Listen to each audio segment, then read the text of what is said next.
He says, is it permissible to recite the Quran while I am sitting down and someone is sitting on a chair or sleeping on the bed near me? People say this is disrespectful to the Quran. Unfortunately, a lot of the ignorance and the laymen, and unfortunately, in some cases, some of those who are considered to be scholars may come up with such notions and ideas. If I'm sitting in a high place and my brother is sitting on the ground and he wants to recite the Quran, they say I'm sinful. Why?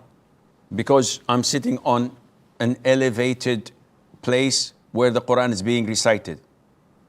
So I'm disrespecting the Quran. Says who? Says they. And this is totally bogus. Do I disrespect the Quran? Of course not. So why are you sitting on a higher level? Why not? Likewise, when I'm sitting on the ground in the masjid and I want to prostrate for recitation, I place the Quran on the ground. People next to me lift it up until I finish and they hand it to me. I said, why did you do this? I said, because it's disrespectful to place the Quran on the ground. Says who? Says they.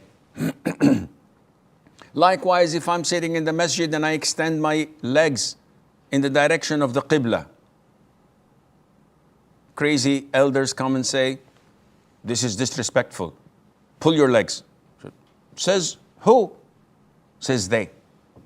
All of this is bogus.